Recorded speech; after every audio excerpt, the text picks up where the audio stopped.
a todos, boa tarde ao público que nos assiste em casa, aos colegas que estão em plenário, ao público que nos assiste e a todos os servidores que fazem com que essa reunião seja possível. Pessoal, hoje eu vou falar rapidinho sobre dois assuntos. O primeiro é sobre o tanto que a fiscalização do vereador é importante, presidente. Essa vereadora, infelizmente, precisou denunciar a Secretaria de Educação ao Ministério Público na Promotoria de Infância e Juventude, junto ao Dr. Cazé, pela falta de ação da Secretaria de Governo, da Secretaria de Educação, em relação ao transporte dos meninos que estão no sexto horário da zona rural, da rede estadual, que tem que ser feito pela Prefeitura. O doutor Cazé deu 15 dias para a Secretaria de Educação resolver. Além disso, essa secretária também informou o Ministério Público, essa vereadora também informou o Ministério Público sobre a situação dos meninos de Amadeu Lacerda e a estrada em péssima condição. E aí, gente, cabe fazer justiça. A Secretaria de Educação não possui máquinas e a demora para arrumar as estradas precisa ser cobrada da Secretaria de Serviços Urbanos, precisa ser cobrada da gestão como um todo. Mesmo tarde, finalmente aconteceu. Mas não aconteceria sem a ação dessa vereadora. Não aconteceria se a gente ficasse calado e sem denunciar a falta de ação da Prefeitura e o pouco caso que eles tiveram em relação aos nossos estudantes de zona rural. Então é para isso que serve o vereador, gente. O vereador serve para fiscalizar, o vereador serve para cobrar, e com frequência as pessoas podem dizer: ah, mas a Lohana cobra muito. Esse é o meu papel, é cobrar o melhor para todos vocês. Então vamos falar do assunto principal da tarde de hoje, que é a questão da Copasa. O vereador Ney Burger não está aqui, mas esse é um assunto que ele domina e fala sempre aqui na Câmara. Mas hoje eu quero fazer uma análise um pouco mais ampla da situação da Copasa e para além dos muros de Divinópolis. A gente está vendo hoje o rodízio que está acontecendo lá na Grande BH, por causa da adutora que rompeu. E aí eu fico pensando, né? Todos nós batemos na Copasa, criticamos a Copasa, o prefeito está tentando tirar a Copasa do município, e a gente não pode falar de jeito nenhum que a Copasa presta um bom serviço para Divinópolis. Porque nós sabemos muito bem que não presta, né, gente? A gente tem alguns bairros aqui da cidade que ficam sem água a partir de quinta, sexta-feira, ficam quinta, sexta, sábado e domingo. Dá para falar de Santa Lúcia, dá para falar do Vale do Sol, dá para falar de um monte de bairro. Aí veio a chuva, a situação melhorou um pouco. Mas já, com a seca chegando, e a Elis Regina cantou, presidente, que as águas de março vêm fechando o verão. Então já a gente vai estar na seca e vai voltar esse cenário. Então, se a gente está falando de problemas que são previsíveis, por que a Copasa, que é uma empresa pública e, portanto, ela serve aos interesses do povo mineiro, não está se precavendo em relação a tudo isso? É interessante dizer que a Copasa lidera os registros de reclamação no PROCON estadual, presidente. De 10 reclamações de cada consumidor que vão lá, 8 reclamações são da Copasa. Lembrando que a Copasa pertence ao povo mineiro, já que o maior acionista da empresa é o governo de Minas.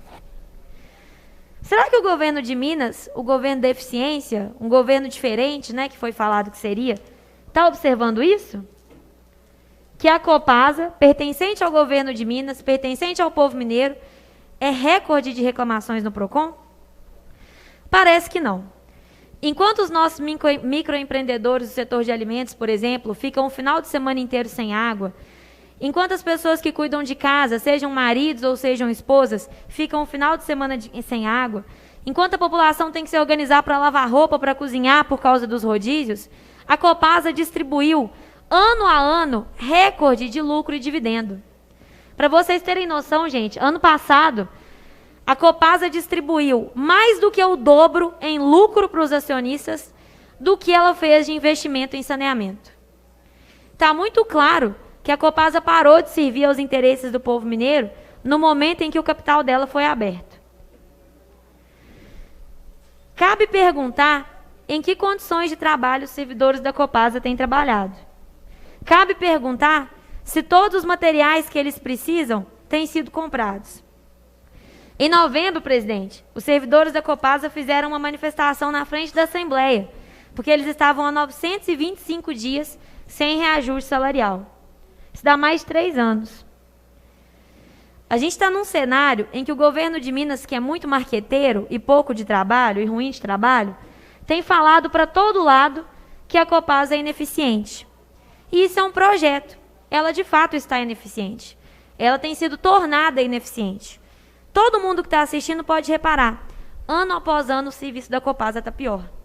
E esse é um plano, gente. É um projeto. Quando você planeja investir 800 milhões em saneamento e só investe, de fato, 481 milhões, que é o que foi investido, isso é um plano de sucateamento da água e do esgoto de Minas Gerais. Se eu me planejo para gastar R$1.000 com a minha saúde e eu gasto 500, e prefiro gastar os outros 500 comprando cerveja, chocolate, viajando e passeando, é uma decisão tratar mal a minha saúde. E é uma decisão do governo de Minas ignorar as necessidades de saneamento do Estado para pagar e encher o bolso de dinheiro dos acionistas da Copasa. É importante falar, gente, que se uma empresa é desvalorizada, aumenta os argumentos com a população para que ela seja privatizada. Com certeza você que está assistindo a gente já ouviu algum deputado, até aqui da cidade, falar assim: por mim pode privatizar a Copasa. E aí eu quero lembrar a vocês que quando aconteceu esses desastres da chuva agora no início do ano, a Copasa isentou os moradores afetados pelas chuvas das suas contas de água. Então, antes de bancar o machão e gritar com o servidor público da Copasa, cabe perguntar ao governador Romeu Zema por que ele gastou mais para encher o bolso de acionista de dinheiro do que investindo em saneamento em Minas Gerais. Por que ele gastou mais do que o dobro do que foi gasto em saneamento para encher o bolso de acionista em Minas Gerais? A verdade, gente, é que Minas Gerais, e no início eu citei a Grande BH, mas o Centro-Oeste, Minas Gerais como um todo, está pagando a conta de um governo que quer privatizar todas as empresas públicas. Esse é o rumo desse governo. Mas cabe lembrar que o povo de Minas é que é dono da Copasa. E que se a gente pensar um pouquinho mais fora da caixa, a gente vai entender que esse é um projeto de privatização, que esse é um projeto para fazer com que a empresa, cada ano que passe, funcione menos, para que a gente queira que ela seja vendida. Mas vamos pensar. Será que os acionistas, sendo ela totalmente privada, seriam tão solidários assim às vítimas da chuva? Será que eles fariam cadastros das nossas nascentes? O que a Copasa precisa é voltar a ser respeitada e tratada com a importância que uma empresa que cuida de água e esgoto tem que ter. Presidente, por último, eu quero deixar aqui na tribuna a minha solidariedade. A minha solidariedade a todos aqueles professores, a todos os profissionais da educação que são vítimas de discursos persecutórios de vereadores, deputados e pessoas sem nenhum conteúdo intelectual.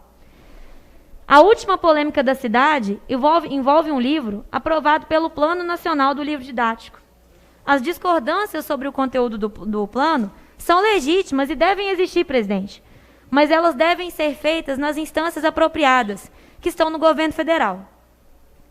Atacar professor e colocar a população contra uma professora de português, mestre, professora universitária, inclusive, é coisa de gente covarde, pequena e incompetente. Essa vereadora sempre vai se pronunciar ao lado dos profissionais da educação, ao lado dos servidores da educação, e eu entendo que a discussão é legítima, que a discussão é necessária, mas ela deve ser feita nos âmbitos corretos. Presidente, quando eu estou falando, eu peço respeito dos vereadores do plenário, por favor. A discussão é legítima, a discussão é necessária e ela deve ser feita, mas sem perseguição a indivíduos, e sim nos âmbitos corretos. Os livros que foram enviados pelo Plano Nacional do Livro Didático, pelo governo federal, para Divinópolis e todas as outras cidades do Brasil, têm que ser discutidos em Brasília. Presidente, muito obrigada pela cessão da palavra. Obrigado, vereadora Lohana França, pela sua fala e contribuição.